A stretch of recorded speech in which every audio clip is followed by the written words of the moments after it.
नमस्ते साथियों, मैं हूं उदयपुर से एडवोकेट मुकेश कुमार गोपाउत। आज की इस वीडियो में हम बात करेंगे, किसी भी एडवोकेट के पास कोई एफआईआर आती है या कोई क्लाइंट आके एफआईआर बताता है, तो उस एफआईआर को आपको कैसे पढ़ना है, यह आपको आना चाहिए। एफआईआर में कितने कुल कॉलम होते हैं, प्रत्येक कॉलम का क्या अर्थ है, और उस एफआईआर पढ़ने के बाद आप कैसे अनुमान लगाओगे कि इस मामले में इसकी जमानत होगी कि नहीं होगी। और एफआईआर पढ़ने के बाद आपको, जो आपके पास एक्यूज आया है, जो क्लाइंट आया है, उसको क्या क्या प्रश्न पूछने, ये बहुत ही महत्वपूर्ण बात है। तो जब तक आपको ये नहीं आएगा, आपने एफआईआर पढ़ी और देखा हाँ मैं कुछ करता हूँ, पार्टी से कुछ प्रश्न भी नहीं पूछे, तो वो क्या प्रश्न है जो पार्टी से आपको पूछने चाहिए, ये भी मैं इस वीडियो में बताऊंगा। साथ में आप इस वीडियो में एफआईआर की एक जो पीडीएफ बना के लाया हूँ, क्योंकि अब डिजिटल बोर्ड है तो इस पर पूरी पीडीएफ खुल जाएगी, तो पीडीएफ भी आपको पढ़ के एक एफआईआर को मॉडल के रूप में आपको बताऊंगा। यानी कि इस वीडियो में अपन समझेंगे कि एफआईआर जो प्रथम इंफॉर्मेशन रिपोर्ट है, उसको आपको कैसे पढ़ना है। भाई पढ़ना तो क्या, हिंदी में पढ़ रहे हो वैसे पढ़ रहे हो, मगर एक एडवोकेट के नजरिए से उसको कैसे पढ़ना है, ये आपको आना चाहिए। और पढ़ने के बाद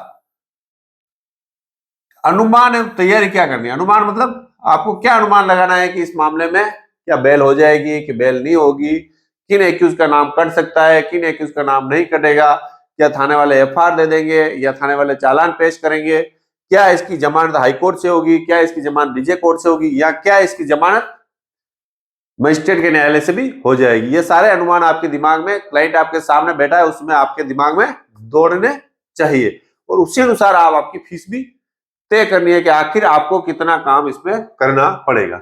और प्रत्येक, साथ में अपन एफआईआर के प्रत्येक कॉलम को समझेंगे। यानी कि एफआईआर में जो हमारे इधर राजस्थान में एफआईआर क्या है, एफआईआर करती है उसमें अलग अलग स्टेज वाइज, यानी कि मध्य प्रदेश में अलग हो गया, हिमाचल प्रदेश में अलग हो गया, यूपी में अलग हो गया, अलग अलग कॉलम बने होते हैं एफआईआर के। राजस्थान में 15 कॉलम है, इनको समझेंगे, लगभग लगभग वही होते हैं। प्रत्येक कॉलम का क्या अर्थ होता है वो भी अपन समझेंगे। तो सबसे पहले एक शुरुआत करते हैं अपन एफआईआर की, एक देखते हैं कि भाई एफआईआर मामला क्या है।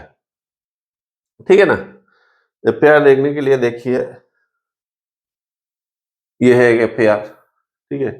अब एफआईआर में सबसे पहले अपन पढ़ते हैं एफआईआर क्या है आखिर, है ना, क्या उसने रिपोर्ट दर्ज करवाई है। तो सबसे पहले ये देखते हैं, पहले एफआईआर पढ़ लेते हैं, फिर बाद में अपन दूसरी बात करते हैं कि मामला कैसे क्या है। ठीक है। इसमें देखिए, ये एफआईआर का देखिए पीडीएफ खुल रहा है, आपको दिख रहा होगा। तो जो रिपोर्ट दर्ज करे उसको पहले पढ़ते हैं। चाहते तो अपन कॉलम नंबर 1 से पढ़ सकते हैं, पर 12 से इसलिए शुरू किया मैंने, ताकि आपको पता चल जाएगा कि मुद्दा क्या है, मामला क्या है। यानी कि प्रथम सूचना तथ्य यदि आवश्यक हो तो प्रश्न नथी करे, ये आ गया 12 नंबर पे आ गया, फर्स्ट इंफॉर्मेशन कंसेंट। तो ये सेवा में श्री न्यायालय अतिरिक्त मुख्य न्यायिक मजिस्ट्रेट वल्लभनगर, जैसे वल्लभनगर जहां मैं प्रैक्टिस करता हूँ वहां की एफआईआर। तो ये इसका मतलब ये हुआ कि आपको पढ़ते आपके दिमाग में ये बात आनी चाहिए कि ये मामला कोर्ट से दर्ज हुआ है ना, ये लिख रखा है। फिर जो प्रार्थी है, एप्लीकेंट या परिवादी, उसका नाम आ गया, तारा दर्जी, ये नाम मैंने काट दिया ताकि आइडेंटिफिकेशन नहीं हो। फिर इसका एड्रेस आ गया, कहाँ की है, करणपुर की आ गई, जो भी ठीक है। फिर एक्यूज के नाम आ गए, एक्यूज कौन है, हेमराज, जमुना, विष्णु और पप्पूलाल, ये एक्यूज के नाम आ गए, देख ले। ठीक है। इसमें आपको 156 थे, 190 का, इस तरह से भी आपको पूरा समझ में आ जाएगा। फिर क्या देखो, फिर क्या नाम रहे, और देखो बहुत सारे नाम है इसमें, 14 नाम है। शंकर लाल, ये शंकर लाल आ गया, फिर बुरा लाल, शंकर लाल, सोनू, शंकर लाल, ऐसा करके टोटल ये 14 नाम है रूपलाल के। फिर इन्होंने जुर्म क्या लिखा है, 147, 148, 149, 452, 323, 427, 392। एक एडवोकेट को सिर्फ धाराएं देखकर ही पता होना जाना चाहिए कि घटना क्या हुई है। जैसे मैंने, मान लो आपने रिपोर्ट नहीं पढ़ी, या मैंने भी रिपोर्ट नहीं पढ़ी 1 मिनट के लिए, तो मैं देख के बता सकता हूं कि 147 है, इसका मतलब 5 से ज्यादा व्यक्ति है। ठीक है। इसका मतलब क्या, उनके हाथ में कोई हथियार है। इसका मतलब क्या हुआ, सबकी सलाह। इसका मतलब क्या हुआ, या घर या किसी प्रॉपर्टी में, 452 का मतलब क्या हुआ, घर प्रॉपर्टी में घुसकर अपराध किया है। 323 का क्या हुआ, हल्की चोटें, मारपीट हुई है। 427 का क्या हुआ, कोई नुकसान हुआ है। और 392 का मतलब कोई चीज उनसे छीन कर ले गए हैं। यानी कि एक एडवोकेट को जो है धाराएं होती है, उस धाराओं को पढ़ने के बाद पूरी रिपोर्ट पढ़े बिना ही, जैसे एक चावल को देखने के बाद पता चलता है ना कि पूरे चावल बन गए कि नहीं बन गए, वैसे ही धाराएं के देखने के बाद आपको ये पता होना चाहिए कि घटना क्या है। इसके लिए आपको कानून पढ़ना पड़ेगा। जो रेगुलर धाराएं उपयोग में आती है उनको तो आपको याद करना ही पड़ेगा। जैसे मैंने देख लिया 147 तो 5 या ज्यादा व्यक्ति हो गए, इसमें 14 व्यक्ति है। 148 क्या है, उनके हाथ में कोई हथियार होगा, कुछ स्फोटक पदार्थ होगा। और ये 149 क्यों लगाया इन्होंने कि क्यों, क्योंकि कोई सब हमसला मिलके गए। हमसला मतलब सबका उद्देश्य समान था। 452 यानी घर में, उसके घर में, जो निवास स्थान पे, मंदिर में, जो भी 452 की परिभाषा है ना, वहां पर कोई ना कोई घटना घटी, तो जनरली घर में होती है। और 323 का मतलब हल्की मारपीट, 423 को नुकसान हुआ, 393 मतलब कोई ना कोई छीना झपटी हुई और कोई ना कोई चीज लेकर गए हैं। फिर अब रिपोर्ट पढ़ेंगे। रिपोर्ट इसलिए पढ़ेंगे, रिपोर्ट पढ़ने के बाद आपको रिपोर्ट कैसे पढ़नी, रिपोर्ट हिंदी में लिखी कोई भी पढ़ लेगा, पर आपको रिपोर्ट कैसे पढ़नी ये भी आपको देखना और समझना बहुत ही जरूरी है। रिपोर्ट किसने लिखी? तारा ने। अब ये क्या कहती है, आपको एक पेज लेना, उस पर रिपोर्ट जैसे जैसे पढ़ते हो उस पर पेज लिख, तारीख लिखते रहना। जैसे इसमें क्या लिखा है इसने, घटना की दिनांक कौन सी है, 8/9/2022, 9/8/2022। तो घटना की रिपोर्ट सबसे महत्वपूर्ण है। क्यों? घटना किस दिन की है और उसने थाने में रिपोर्ट किस दिन दी, कितने दिन का अंतर है, ये आपको आपकी पार्टी को बताना होता है और जज साहब को बताना होता है। तो ये इसमें क्या लिखा है इसने कि दिनांक 9/8/2022 को दिन में 1:30 बजे, 1:30 बजे मतलब 1:30 बजे, देखो घटना का समय भी आ गया और घटना की दिनांक भी आ गई। मैं फरियाद दिया, मैं पढ़ के सुना देता हूँ। देखो ये जो वीडियो है अब आपको समझने के लिए समय देना पड़ेगा, ऐसा नहीं है कि तुरंत तुरंत हो जाए। एक एक चीज बारीकी समझनी पड़ेगी, तो थोड़ा वीडियो लंबा भी बन सकता है, पर जिनको अच्छा एडवोकेट बनना है वो इस जो धाराएं बताई उसको बुक भी देके साथ में इसको पढ़े, और साथ में मेन जो FIR है उसकी PDF भी इस वीडियो के लिंक में डाल दूंगा, ताकि आप यहाँ से आपको नहीं दिख रहा तो वहां पर भी आप पढ़ पाए और जज कर पाए। तो क्या लिखा, 9/8/2022 को दिन में 1:30 बजे फरियादिया अपने घर पर दुकान में सिलाई का काम कर रही थी। आ गया ना, दुकान घर के अंदर आ गया, ठीक है। एवं मेरे पति बेरूलाल किराना की दुकान पर बैठे हुए थे। तभी मुलजिमान हेमराज, जमनालाल, विष्णु और पप्पू लाल, शंकर लाल, भूरा लाल, शंकर लाल, ठीक है, ये सभी मुलजिमों के नाम आ गए। हम सलाह होकर आए, हम सलाह मतलब 149 वाला, ठीक है। और आते ही मुझ फरियादा की दुकान में घुस गए और मेरे साथ मारपीट करने लगे। तो किसके मारपीट करने लगे, कौन सी बात हो गई है, 323 वाली। मुझे धक्का देकर नीचे गिरा दिया, लातों गुस्तों से मारपीट की, वो मेरी दुकान में आकर मेरे पति के साथ मारपीट की। इन सभी लोगों के हाथों में लठ, तलवार, धारिये, जिनसे मारपीट करने लग गए। ये क्या आ गया, लठ, तलवार, धारिये, 148, समझ में आ गया ना। इनकी संपत्ति 5 से ज्यादा होगी, कितने संपत्ति, 147 लगा और ये हथियार आते 148 लग गया। हेमराज ने लठ मारा, जमनालाल, विष्णु, पप्पूलाल, शंकरलाल, सोनू, बुरालाल लातों गुस्तों से मारपीट की और घर का सारा सामान बिखेर दिया। मुझे करीब 10,000 रुपए का नुकसान हुआ। ये कौन सा हो गया, 427, ठीक है, नुकसान हुआ। घर में पड़ी मोटरसाइकिल तोड़ दी, जिससे 5,000 को नुकसान हुआ, यह भी 427 में आया, नुकसान हुआ। और मेरा मंगलसूत्र छीन कर ले गए, ये क्या है, 392। मुझे करीब 20,000, मंगलसूत्र के 20,000 रुपए का नुकसान हुआ। अभियुक्त ने उक्त घटना दुकान लूटने के आशय से कारित की। इनका आशय क्या था, दुकान लूटने का आशय था, यानी एक ही आशय से आए थे, ये आशय वाली बात भी आ गई। अब चूंकि जिन वकील साहब ने ये रिपोर्ट बनाई, बात को गहराई से समझी, उन्होंने, घटना हो सकता है छोटी मोटी घटाई बढ़ाई हो, तो ये जो रिपोर्ट है, इस रिपोर्ट को आप वापस एक बार देखिए, प्रीव्यू में जाते हैं, आपको बड़ा दिमाग लगाना पड़ेगा। अब क्या है कि अरे यार, अभी सीख रहे हैं ना, सीखने में थोड़ा टाइम तो लगेगा। कैसे मिटाते हैं, अपने तो डस्टर और कपड़े से ही मिटाए लाइफ टाइम, अभी तो दूसरी बार ही मिटा रहे हैं। तो इन वकील साहब ने ऐसी सारी घटना, हो सकता है बनाई हो सकता है हुई हो, अपन इस बात में नहीं जाते। ये जो धाराएं हैं, अब इन धाराओं में देखना, ये कौन सी है, नॉन बेलेबल।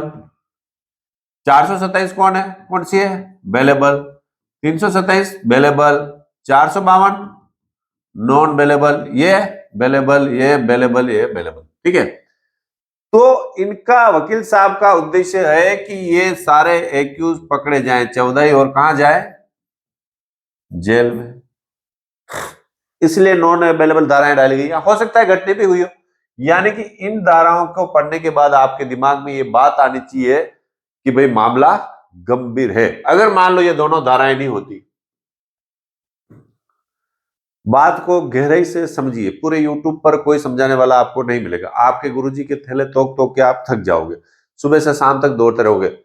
आपको खुद को वहां सीखना पड़ेगा। वो जैसे मैं बोर्ड पे बता रहा हूं वैसे पेन लेके कोई बताने वाला नहीं है। आपका सगा भाई या आपके पिताजी वकील है तो भी जब तक आप उनसे पूछोगे नहीं, उनकी गरज नहीं करोगे, तब तक वो नहीं बताएंगे। वो बोलेंगे बाद में बताते, रुक जा, है ना। वो भी आपका टेस्ट लेते हैं। तो मैं फ्री में बता रहा हूं, आप इसको देखिए और समझिए। अब आपको, मेरे को कैसे पता कि ये नॉन बेलेबल है और ये नॉन बेलेबल है? क्योंकि मैंने पढ़ रखा है। क्योंकि जो आपकी सीआरपीसी है, उसकी जो शेड्यूल है, शेड्यूल बनी हुई है, उस शेड्यूल में आप देखिए जाके कि कौन से अपराध अवेलेबल है, कौन से नॉन अवेलेबल है। तो ये नॉन अवेलेबल में है। नॉन अवेलेबल का मतलब क्या हुआ कि थाने से जमानत नहीं होगी। हालांकि थाने से जमानत होती है नॉन अवेलेबल में। आजकल नोटिस देके पुलिस वाले लेते हैं जिनमें 7 साल से कम मामले की सजा है। मगर हो सकता है पुलिस वाले ले नहीं ले, नॉन अवेलेबल का मतलब है कोर्ट में आपको जमानत करानी है। तो यह मामला किसमें आ गया, गंभीर श्रेणी में आ गया। तो जब आपको कोई पार्टी आपको एफआईआर लाके बताए तो पहले आप एफआईआर पढ़े। एफआईआर पढ़ने के बाद आपको पहला काम क्या किया आपने, एफआईआर पढ़े। एफआईआर पढ़ने के बाद जैसे जैसे मैंने राइट लगाए वैसे वैसे राइट लगाकर आप देखें कि जो धाराएं उसने लिखी वो धारा बनती है कि नहीं, ठीक है ना।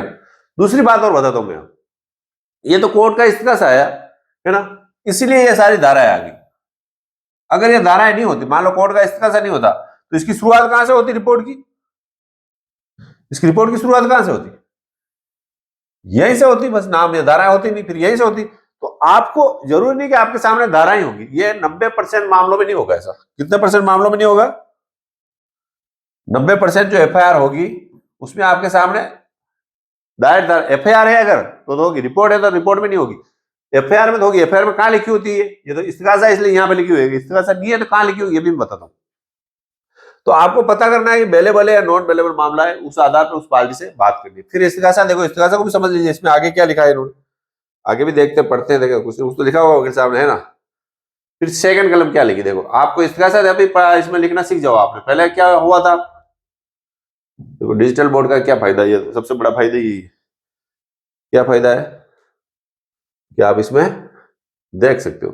यानी इस्तिगासा यहां से शुरू है, सेवा में श्रीमान कोर्ट का नाम लिखा, फिर इन्होंने फिर खुद अपना नाम लिखा, ये फरियादी आ गया, और फिर ये एक्यूज का यहां से शुरू कर दिया बनाम, ठीक है ना। इस्तिगासा भी आपको साथ साथ में सीखने को मिला। फिर बाकी एक्यूज के नाम आ गए, सारे एक्यूज हो गए। फिर क्या हो गया, इसमें जुर्म आ गया और समस्त थाना आ गया। इस्तिगासा धारा 190 में कर दिया इन्होंने, ठीक है। मोदी जी आ गया, प्रयोजन निवेदन हो गया, ये हो गया फर्स्ट। फर्स्ट जो कलम थी उसमें क्या क्या आ गया, इसमें क्या आ गया, देखो घटना का समय आ गया, एक तो आ गया समय और दिनांक, फिर घटना का तरीका,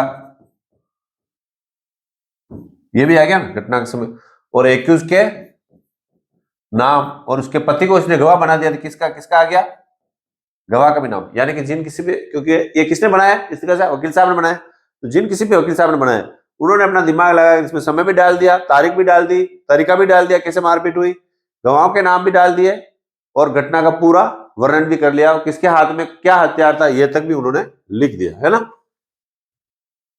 और वो मान वकील साहब कौन थे पता है?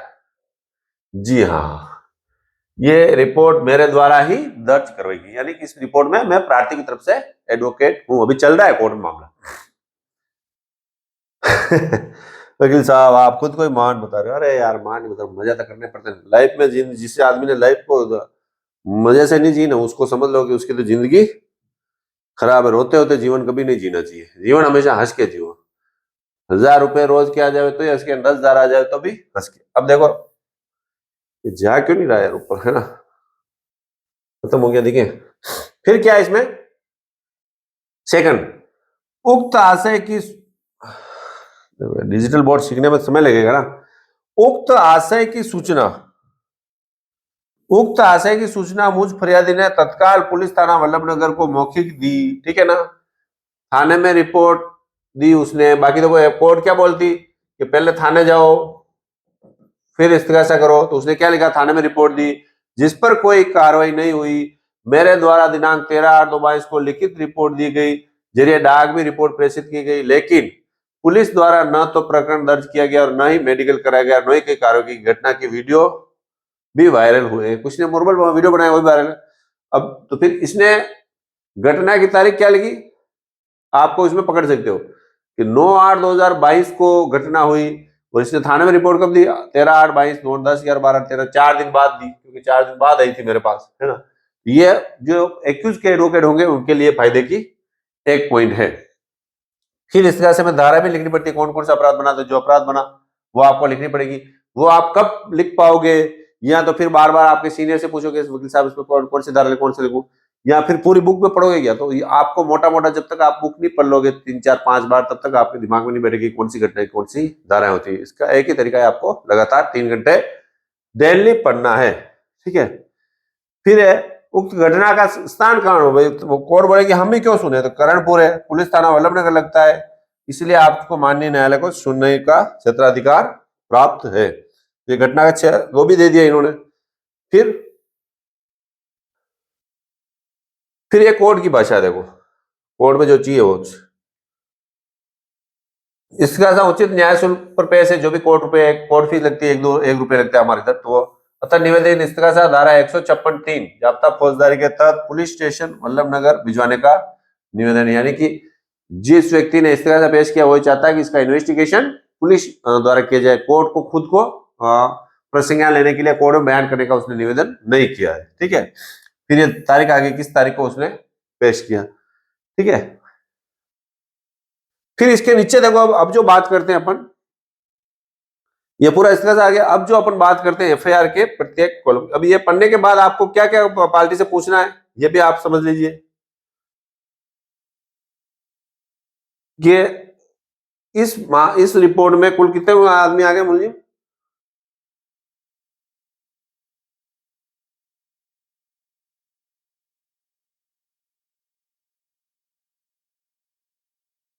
14। कितना है, आप एक एडवोकेट के रूप में आपको क्या पता होना चाहिए कितना है टोटल, 14 व्यक्ति आ गए। तो 14 जो व्यक्ति थे, जो घटना है 9/8/2022 की, चलो ठीक है 22, क्या 9/8/22 को ये 14 व्यक्ति मौके पे थे या नहीं थे, ये आपको पार्टी से पूछना है। वो कहां था, वो कहां था, वो कहां था। जो व्यक्ति मौके पर नहीं थे और गलत नाम लिखवा दिया, उनका आपको नाम अलग लिखना है और उनके सबूत पेश करने वो वहां पर नहीं थे। एक बात तो ये पढ़ने के बाद ये आपको पता होना चाहिए कौन कौन नहीं थे। और क्या मान लो कोई गवर्नमेंट जॉब में था, मान लो कोई दूसरी जगह जॉब में था, या वो शहर से ही बाहर था, तो जो भी आपके रिकॉर्डिंग हो, कैमरा हो, या वहां की जो सर्टिफिकेट हो कि भी नौकरी में था, वो पेश करके भी इस मुकदमे को कमजोर किया जा सकता है। तो वो भी आपके दिमाग में अब बात आनी चाहिए। फिर अपने एफआईआर को शुरू से पढ़ेंगे, एफआईआर में आखिर होता क्या है, और आपको प्रत्येक कॉलम समझ में भी आना चाहिए। ये एफआईआर आ गई। ये अब जो मैं बता रहा हूं एफआईआर के प्रत्येक कॉलम को एडवोकेट को कैसे समझना है उसको आप ध्यान से देखिए। फर्स्ट इंफॉर्मेशन रिपोर्ट आ गई, ये आ गया 154 सीआरपीसी में दर्ज है। अब क्या, अब कौन सी धारा आ गई, अब नहीं आ गई, 173 आ गई, भारतीय नागरिक सुरक्षा संहिता, ठीक है। तो यह भारतीय नागरिक संहिता है ना, सुरक्षा नीति। अब फिर क्या हो गया, ये धाराएं लिखी हुई आगे। अगर जिस व्यक्ति ने इस्तेगासा नहीं किया पेश में कोर्ट में, तो वहां पर आपको धाराएं जो कौन कौन सा अपराध है, अपराध में एफआईआर घटी, ये कैसे पता चलेगा, इन धाराओं से। ये आगे देखो, ये सारी लिखी हुई आ रही है। अच्छा, इसमें एक धारा और थी जो उन्होंने काट दी थे, वो ये हो गया, ये हो गया, ये हो गया, ये हो गया, ये हो गया। यहाँ 392 थी, पुलिस वाले ने यहाँ क्या लिख दी, 379, चोरी का मामला था ही नहीं, वो छीन के ले गए, चोरी करके नहीं, 392 आता है एफआईआर में गड़बड़। फिर देखिए आप, यानी फर्स्ट कॉलम में आ गया, सेकंड कॉलम में जो अपराध किया वो आ गया, एफआईआर के नंबर ये आपके यहाँ आ गए, एफआईआर के नंबर आपको यहाँ मिलेंगे। एफआईआर कौन सी दिनांक को दर्ज की और कितने समय बाद दर्ज की, ये ठीक है, 19/10/2022 को 22:24 पर दर्ज हुई थी, ठीक है। फिर कौन सा थाना था, ये ऊपर आ गया सारा, कौन से थाने में दर्ज हुई है, ये वल्लभनगर थाने में दर्ज हुई है, कौन से वर्ष आ गया, और ये जिला आ गया। तो ये तो फर्स्ट और सेकंड कॉलम आपको समझ में आ गई। अब हम बात करते हैं आगे तीसरे कॉलम में क्या लिखा है ना। तीसरे कॉलम में लिखा है अपराध की घटना, कौन सा वार था उसको, उस दिन मंगलवार था, ये मंगलवार आ गया। ये तारीख आ गई, कौन सी दिनांक की घटना है, ठीक है। कब कब घटना, मतलब कब तक चली है घटना, मतलब लगातार महीने पर मारपीट की, 1 महीना बंधक बनाया, 2 महीना बंधक बनाया, कब तक घटना का समय लगभग हो जाता है। टाइम आ गया, 5वें पर्व चली है, समय आ गया, ये कितने समय तक झगड़ा चला, तो ये भी है, इसमें पुलिस वाले ने लिख दिया, बाकी इसमें समय लिखना चाहिए कि इस समय से इस समय तक चला, और इंफॉर्मेशन कब सूचना दी थाने में, ये डेट दी, और घटना की कब है, तो ये घटना की ये और ये डेट में कितने दिन का फर्क आ रहा है, 10 दिन का दिया, आपको नोट करना है एफआईआर देख के कि भाई इसमें 10 दिन का फर्क है। घटना की दिनांक जब आप आईओ के बयान करोगे तब आईओ से पूछना पड़ेगा कि देखो घटना की, वो आपने एफआईआर में 19 तारीख लिखी है, रिपोर्ट दर्ज करना, बल्कि जबकि घटना इतने तारीख की है, एफआईआर इतने दिन बाद कटी है, ये पूछना है। फिर आता है सूचना किस प्रकार की थी, कि मौखिक थी कि लिखित थी, तो इसमें लिखित सूचना दे चुकी है, इस तरह से हो सकता है कि कोई व्यक्ति मौखिक भी दे दे। फिर यह घटना स्थल कहाँ है, थाने से कहाँ है, थाने से आपको दिशा में 10 किलोमीटर दूर है, करणपुर है, ये सारी आ जाएंगे कि भाई घटना का स्थान कौन सा है और क्या है मामला। फिर अपन बात करते हैं कि जीरो एफआईआर वाली बात है, यदि थाना सीमा से बाहर हो जीरो एफआईआर वाला, तो इसमें ऐसा नहीं है, तो इसमें आ गया कि थाना की मामला इसी थाने का है। फिर आता है कि शिकायतकर्ता, जो सूचना करता कौन है, ताराबाई जो परिवादी है, उसमें उसका नाम आ गया, उसके पति का नाम आता है, उसका जो भी है जन्म तिथि तो 2004, यानी उसकी उम्र क्या है, इसी हिसाब से पता चल जाएगा कि जिस व्यक्ति के साथ घटना घटी थी उसकी उम्र क्या है, 2004 का उसका जन्म है। फिर इसमें कुछ पासपोर्ट डिटेल भी है जो इसमें भी नहीं लिख रखी है। फिर मतदाता पहचान पत्र, ये भी कोई नहीं लिख रखा है। फिर उसका एड्रेस आ जाएगा घटना देने वाले का, ये कि करणपुर है, वल्लभनगर थाना में, ठीक है। और फिर आ गया एक्यूज के नाम, ये सारे एक्यूज के नाम, अगर एक्यूज के नाम साफ साफ पिताजी के नाम सारा उसमें लिखते हैं। कई बार क्या होता है कि एफआईआर में पूरे नाम नहीं होता है, पिताजी के नाम नहीं होता, तो पुलिस वाला फिर उसको पूछकर लिखता ही लिखता है। तो ये सारे ये आ गई। फिर आगे देखो अपन इसकी बात करते हैं, ये 14 ही नाम आ गए। फिर रिपोर्ट देरी से क्यों दी, इसका कारण भी लिखना चाहिए था, पर इसका कारण इसमें नहीं लिखा है, ठीक है। फिर कोई संपत्ति चोरी होगी तो उसका मूल्य यहाँ पर कोई ऐसी चीज नहीं हुई है। फिर आगे पूरी एफआईआर अपन ने पढ़ ली, ठीक है। फिर जो बाद में जो महत्वपूर्ण बात है इसमें देखना, इस कॉलम में जो महत्वपूर्ण बातें आपको मिलेगी,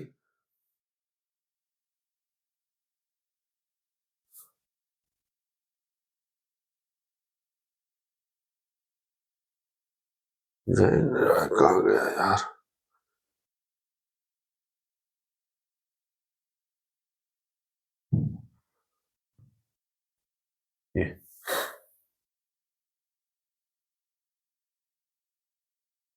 ये पूरा आ गया। फिर देखिए चट्टा, एक बात जो बताना चाहता हूं मैं, ये इसमें क्या बात महत्वपूर्ण है,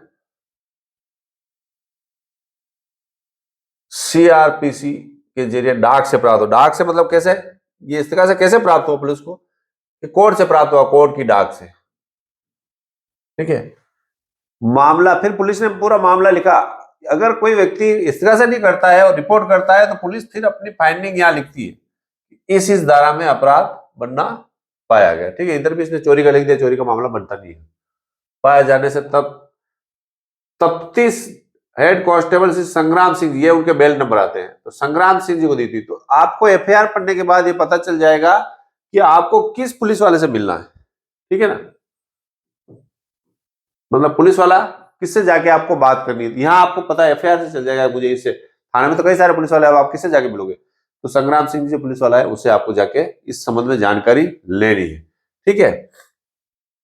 फिर क्या आ गया, इसका क्या नाम है, जांच अधिकारी के नंबर आ गई, ये कौन, संग्राम सिंह नाम, इसका पद आ गया, कौन सी जाति का है, समाज का होगा, आ गया। और फिर क्या इसकी कॉपी दी कि नहीं दी उसको निःशुल्क, तो निःशुल्क दी गई। और फिर इन्होंने लिख दिया कि भाई ये कोर्ट में रिपोर्ट पेश की नहीं, लास्ट की कलम आ जाती है, यहाँ शिकायत उसके हस्ताक्षर कराए जाते हैं जिसने दी, और अदालत में एक कॉपी पेश करनी पड़ती है, वो पेश किया नहीं पेश की, ये भी इसमें आ जाता है। तो इस वीडियो में आपको एफआईआर पढ़ने, इस वीडियो के बनाने के पीछे मुख्य जो उद्देश्य है वो क्या है, वो यही है कि एक तो आपको पूरी एफआईआर पढ़नी आनी चाहिए, ठीक है ना। एफआईआर जैसे आपने पढ़ ली, एफआईआर पढ़ने के बाद आपको यह भी पता होना चाहिए कि इसमें कौन अभियुक्त है और आप किसकी तरफ से पैरवी कर रहे हो, यह भी आपको पता होना चाहिए। फिर आपको यह भी पता होना चाहिए कि मामला जमानती है या नहीं, यह भी आपको एफआईआर पढ़ने और उसकी धारा देखने से पता चल जाएगा। फिर आपकी अगली रणनीति,